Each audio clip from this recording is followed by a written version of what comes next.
Yes. Sponsored by Discount Gold and Silver Trading. I'm Melody Cedarstrom, and today, yes, it is Monday, February 9th, 2009, and a great day here in Central PA. Spring fever, although winter does resume its cold and nasty later on this week. We're going to enjoy it today. We're in the 45, and we're supposed to get to 50. And so a beautiful, beautiful day here in Central Pennsylvania, except for the chemtrails up there. It's pretty nice. If you have any questions for the program, questions about your gold and silver coins, you can direct them to discountgoldandsilver@yahoo.com. That is discountgoldandsilver@yahoo.com. And I erased all my emails that I had saved, and I had over 30,000 on there. So if I didn't ask your question, you better resend it to me because they are gone. I tried to pull them all out, the ones that we tried to go through them all on Friday. And so make sure you send them at discountgoldandsilver@yahoo.com. Make sure you spell out the A and B. So I'm going to be looking for your emails. It's going to be a whole lot easier to keep track of the ones coming in. So that was a little bit of a problem. I was just getting so inundated with emails that a lot of them, not a lot of them, but one or two would get slipped through every now and then. So go ahead and resend them at discountgoldandsilver@yahoo.com.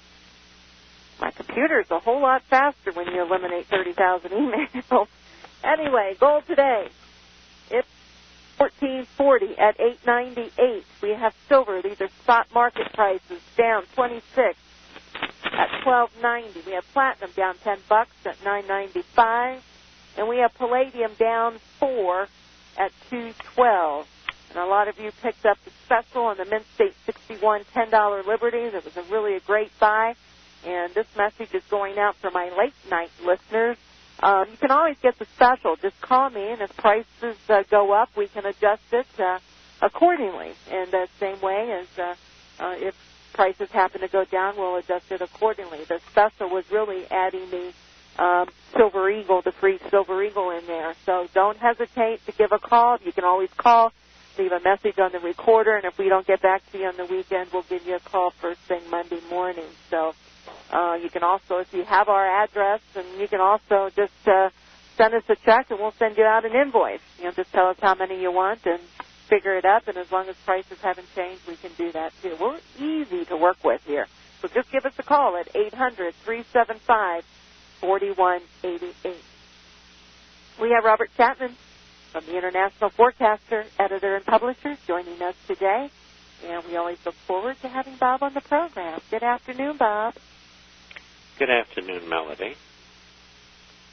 Well, we had another day of Monday morning manipulation. It started late last night on the TOCOM, and it carried over to the first fixing, and the second fixing, and then the COMEX opening. And we began the day at 3 o'clock this morning, a little early this morning. And gold was off by then, 1160. Sort of flitted around, and the minute that COMEX came open, they just slashed it. And the same with silver. Silver was off 17 earlier on that in the morning. And, of course, the stock market at that time was off. Well, the Dow was off 54, S&P 80, NASDAQ 50, Nikkei 108, FTSE 48, CAC 14, and the DAX 19. So, we saw a very, very weak opening. And when it opened, they went up. Another miracle. And the powers that be have been on gold all day. And as you know, on Friday, we told you we thought that is what they would do. And they did that. So tomorrow they will have less strength, and the following 3 days, gold should go back up again. Shares were a little softer. The XAU was off around 360. Agnico was off 235 on the day. Nothing important. What is important, the yields. I'll get them next time they come around, but on the 10-year treasuries, which they're having a sale either today or tomorrow, now the yield was 303. It was 216 about 3 weeks ago. And all day long, the euro, the pound, the yen were all up against the dollar. What did the USDX do? The U.S. Let me get back to with my fast computer. Whoa, we're in trouble now. Down 0.44 at 84.78.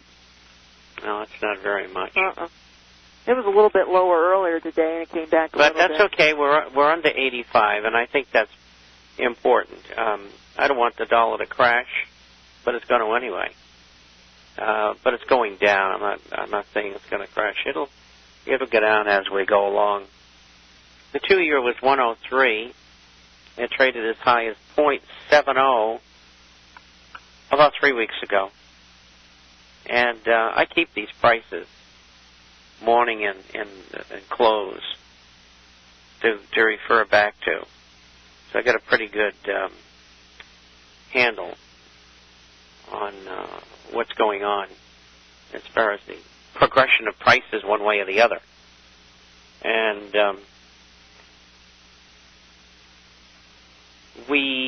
let's see what, this morning, Mr. Gittler, who is the new head of our Treasury Department, said his plans for the TARP funds will come out tomorrow. People were disappointed with that. And the stimulus plan is kind of up in the air still. I don't know whether they're going to have one or not under the circumstances that are going on right now. But we'll find out. They do not have a stimulus package because of politics. I think that the market could easily drop 1,500 points on the Dow. Something to think about. Anybody out there who's still in the market, with the exception of gold and silver shares and some oils, are crazy.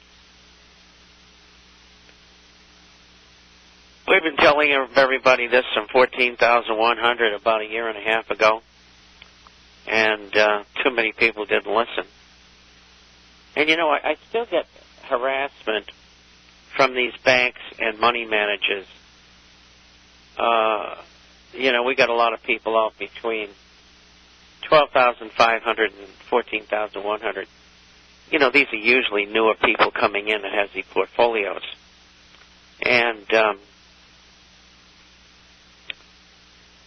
the stocks that they've owned, which by and large were good quality stocks, are all down. They're all down around probably 40%. And, of course, they've done well to reasonably well in the gold, so these managers are saying, well, how did you know to do that? I mean, you got to be kidding me. I mean, why didn't they know? But anyway, they can't think about what goes on in the entire world. That's just too much for them. They're too worried about a terrorist sneaking in under their desk or something. But anyway, that's the way it looks today. Tomorrow, market will be lower. Tomorrow, gold and silver will be higher. And I think interest rates are going to continue to remain under upward pressure. I'm surprised the Fed has lost control. Now, I don't know whether it's a result of a change in administrations, but that's the way it is. I mean, the last thing they wanted was to have the 10-year U.S. note about 3%. And Anyway, because, the mortgage rates have gone up, and that makes it difficult to clear the inventory in the mortgage market, or I should say, the inventory in the housing market. Yeah, but Bob, with higher interest rates, won't that bring the housing prices down, though? I mean, won't that lower, I would think. Yeah, it would tend to do so, yes. It would tend to do so. Because the real world of interest rates are 5.10% for a 30-year fixed-rate mortgage, and it's probably about the same for an auto loan or something like that. I guess it depends upon your credit.